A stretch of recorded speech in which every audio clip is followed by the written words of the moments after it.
तो स्वागत है फ्रेंड्स हमारे channel study with Vishal Singh में। मैं मिश्रा सर आज आपके लिए लेकर आया हूँ एसे का लास्ट पार्ट जो कि बहुत इम्पॉर्टेंट है। तो चलिए आप लोग को आज एसे का लास्ट पार्ट जो कि एसे निबंध आपको लिखना हम सिखाते हैं।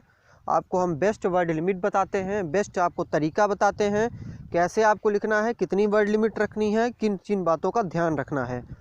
तो ये चलिए ऐसे का जो लास्ट पार्ट है बहुत ही इम्पॉर्टेंट है और ये बोर्ड में आप समझ लीजिए। जी हाँ, ये बोर्ड एग्ज़ाम में 7 साल पूछा जा चुका है।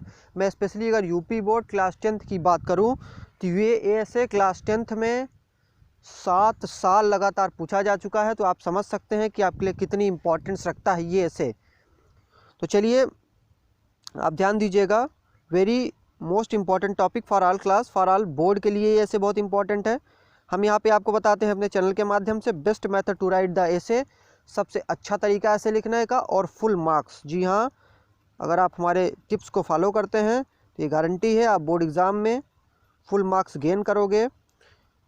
अप्रॉक्स ये क्वेश्चन 6 से 8 नंबर में पूछा जाता है, तो समझ सकते हो कि कितना ज़्यादा आपको स्कोर करने में ये टॉपिक आपके लिए हेल्पफुल होने वाला है।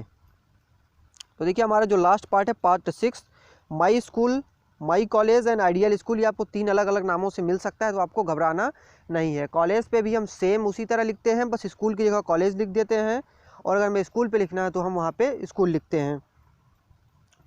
तो हमारे channel study with Vishal Singh को आप सब्सक्राइब कर लीजिए। तो सबसे पहले आ जाते हैं अपने टॉपिक पे। सबसे पहले हमें क्या लिखना है, इंट्रो। देखिए मैंने बताया था ना, इंट्रो बहुत इंपॉर्टेंट है। किसी भी ऐसे में मैंने आपने नोटिस किया, मैंने सारे ऐसे इंट्रोडक्शन से शुरू किए। उस ऐसे के बारे में हमें पहले जानकारी देनी है और देन हमें उस ऐसे को बढ़ाना है। तो आपने देखा इंट्रोडक्शन, अब देखते हैं इंट्रोडक्शन कैसे लिखना है। स्कूल के बारे में हम लिख रहे हैं तो आप लिखेंगे I study in DAV inter college. यहाँ पे आप अपने कॉलेज का नाम लिखिए, या फिर ये भी लिख सकते हैं। बोर्ड कोई आपकी प्राइवेसी नहीं मांगता कि आप कहाँ पढ़ते हैं, आपका नाम, या फिर ऐसे में आप ये लिखिए आपका नाम क्या है। हाँ, क्लास वो होनी चाहिए, एड्रेस आप कुछ भी लिख सकते हैं। मतलब कुल मिला के उनका टारगेट ये होता है ना, या आपको ऐसे लिखना आता है, आपको ऐसे लिखने का तरीका पता है कि नहीं। ये नहीं कि आप अपने स्कूल का ही नाम लिखो, लिखने के लिए आप लिख सकते हो। तो आप लिखिएगा I study in DAV inter college Prayagraj. मैं प्रयागराज से हूँ इसलिए मैंने प्रयागराज डाला है। It is situated on the Prayag road, means Prayag road में सिचुएटेड है, मीन्स उसके बगल। उसके बाद आप लिखोगे it is the biggest and oldest college of Prayagraj, या फिर आपके स्कूल की कुछ और खूबसूरत बातें होंगी जो अच्छी हों, या फिर आपके स्कूल के लिए इम्पोर्टेंस रखती हों कि ये बहुत ही मतलब इस मामले में आगे है, इसका एजुकेशन सिस्टम ये है, तो आप यहाँ पे इंट्रोडक्शन में उसको दे सकते हो।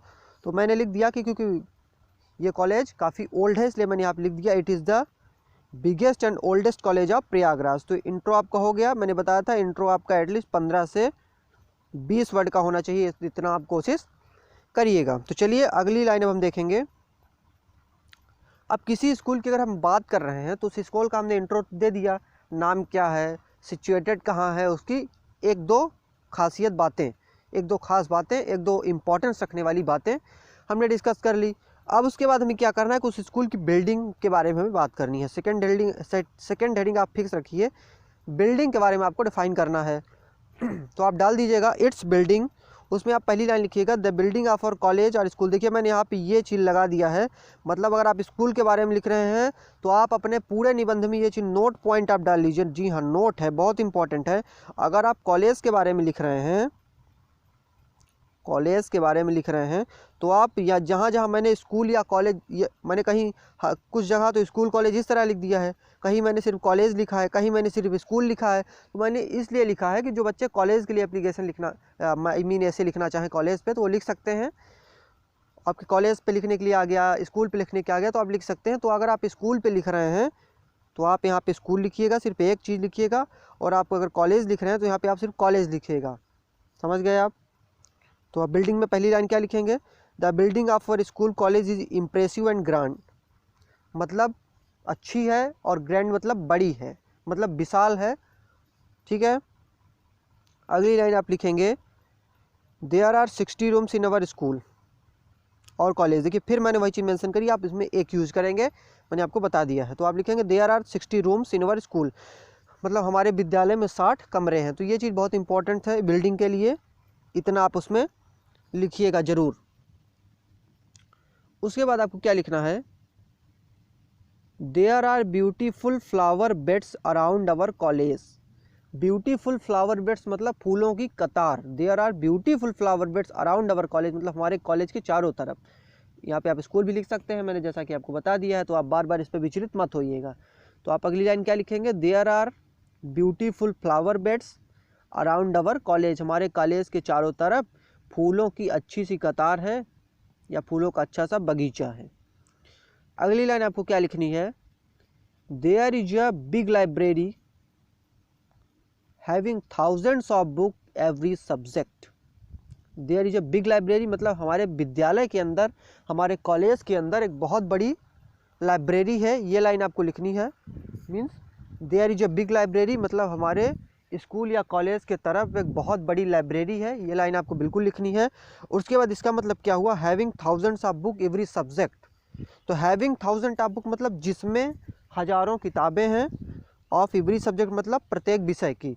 तो हमारे विद्यालय में एक बहुत बड़ी लाइब्रेरी है और जिसके अंदर हज़ारों किताबें हैं हर सब्जेक्ट की। तो ये लाइन आपको लिख के आना है, बहुत इंपॉर्टेंट लाइन है आपके लिए और जो आपको marks दिलवाएगी।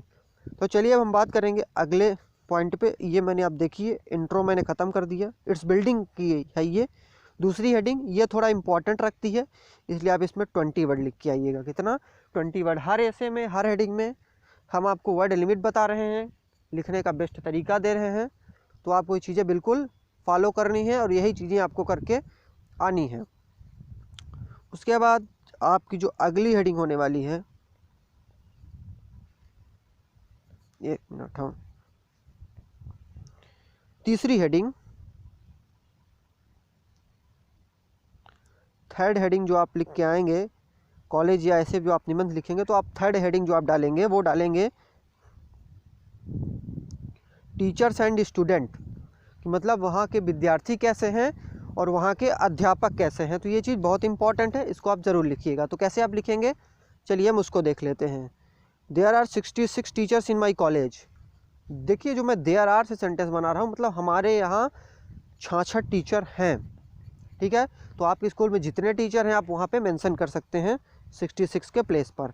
There are the 66 teachers in my college या फिर इन माई स्कूल, मैंने आपको बताया आप दोनों लिख सकते हैं। तो उसके बाद आप क्या लिखेंगे, all of them are trained and experience.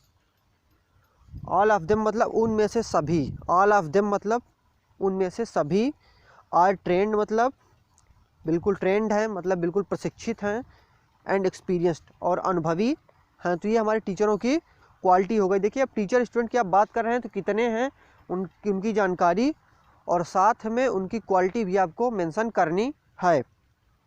उसके बाद आप लिखेंगे they are kind to us, वे हमारे प्रति दयावान है। कौन है, टीचर। मतलब आप यहाँ पर आप अपने टीचर की क्वालिटी बता रहे हो। तो they are kind to us, they teach us with love and care, वे हमें प्यार और देखभाल से पढ़ाते हैं, मतलब हमें प्यार भी करते हैं, मतलब दिल में उनके स्नेह रहता है पढ़ाते समय, और हमारी देखभाल भी करते हैं, मतलब हमें गलत डायरेक्शन में जाने से वो तुरंत हमें रोकते हैं। उसके बाद आप क्या लिखोगे, there are 3000 student in my college, मतलब हमारे विद्यालय में 3000 स्टूडेंट मतलब 3000 विद्यार्थी हमारे स्कूल में हैं या फिर हमारे कॉलेज में हैं। तो यहाँ पे ये बात हो गई स्टूडेंट्स की। उसके बाद आप लिखोगे देखो मैंने क्या करा कि हमने टीचर बताए कितने हैं, फिर हमने बताया कि वो वेल एक्सपीरियंस्ड हैं, फिर हमने बताया उनकी क्वालिटी, अब हम बताया कि स्टूडेंट कितने हैं, they are the 3 students in my college. अब यहाँ पे हम स्टूडेंट्स की क्वालिटी बताएंगे, दे आर वेल बिहेव्ड, मतलब वो उनका जो मैनर बात करने का है, उनका जो तरीका है वो बहुत अच्छा है। अगली हेडिंग आप जो लिखोगे, डिसिप्लिन एंड रिजल्ट। एक चीज़ मैं फिर से उसमें आपको रिमाइंड करा दूं, ये जो आपकी हेडिंग होगी टीचर एंड स्टूडेंट में, इसमें आपको 20 वर्ड लिखने हैं। कितने लिखने हैं फ्रेंड्स, इसमें आपको 20 वर्ड लिख के आने हैं, इतना आप ध्यान रखिएगा। तो चलिए अगली हेडिंग, अब किसी स्कूल का डिसिप्लिन कैसा है, वहाँ का अनुशासन कैसा है, वहाँ के बच्चे, वहाँ के टीचर कैसे रहते हैं, अनुशासन सिस्टम भी हमें डिफ़ाइन करना होता है, और वहाँ के स्कूल का रिज़ल्ट कैसा आता है वो भी हमें डिफ़ाइन करना होता है। तो डिसिप्लिन और रिज़ल्ट की अगर हम बात करें तो आपको पहली लाइन जो लिखनी है, the discipline of our school is good, मतलब हमारे स्कूल का जो अनुशासन है, हमारे स्कूल का जो डिसिप्लिन है वो अच्छा है। ठीक है, फिर आप क्या लिखेंगे उसको आप देख लीजिए। The student are disciplined and well behaved, मतलब वहाँ के जो विद्यार्थी हैं वो हमेशा अनुशासन में रहते हैं, अनुशासन को मानते हैं, मतलब बहुत अच्छे हैं, मतलब नियम के अंदर रहते हैं। तो ये लाइन आपको लिखनी होगी। उसके बाद आप क्या लिखोगे,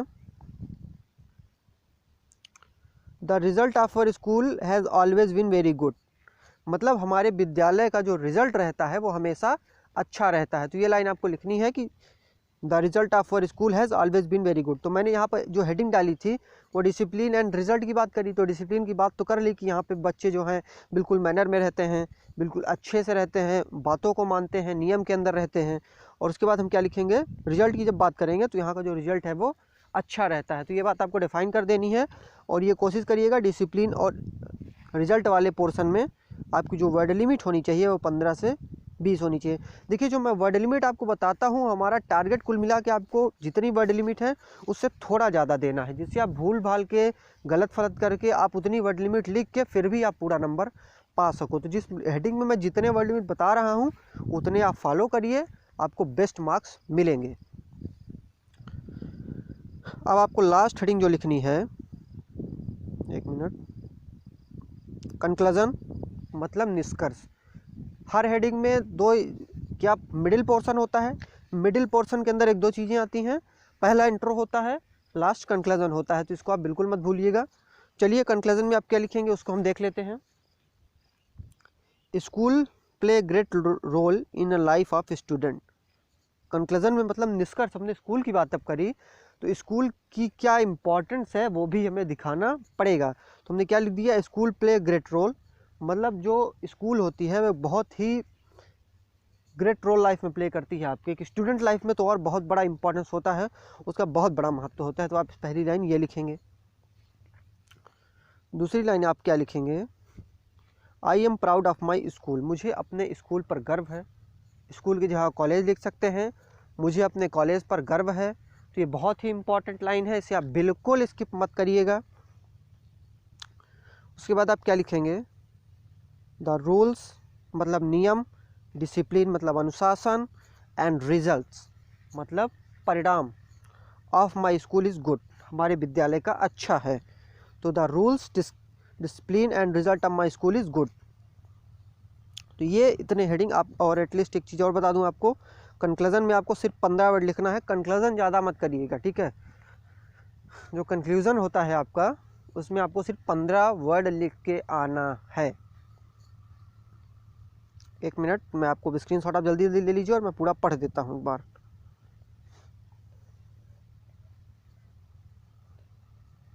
तो इंट्रोडक्शन के आप स्क्रीनशॉट ले लीजिए। I study in DAV inter college Prayagraj, it is situated on the Prayag road, it is biggest and oldest college of Prayagraj. Pause करके आप स्क्रीनशॉट लेते चलिए, मैं पढ़ते चल रहा हूँ। It's building, the building of our school college in impressive and grand, there are 60 rooms in our school college, there are beautiful flower beds around our college, there is a big library having thousands of books every subject। अगली heading आपकी होगी teacher and student, there are 66 teachers in my college, all of them are trained and experienced, they are kind to us, they teach us with love and care, there are 3000 students in my college, they are well behaved। discipline and result, the discipline of our school is good, the students are disciplined and well behaved, the result of our school is has always been very good. तो ये line आपको लिखनी है, और last में आप क्या लिखेंगे, conclusion, school play great role in a life of student, I am proud of my school, the rules, discipline and result of my school is good. तो टोटल वर्ड लिमिट आपको क्या रखनी है, 80। इंट्रो में आप कितना लिख के आएंगे, 20। मिडिल में कोशिश करिएगा 40 भरने की, 40 से 45। मिडिल में दो हेडिंग आपकी होंगी, जो सामान्य बताया discipline and results, students and teachers, it's building, यहाँ पे आपकी एटलीस्ट 45 तक हो सकती है।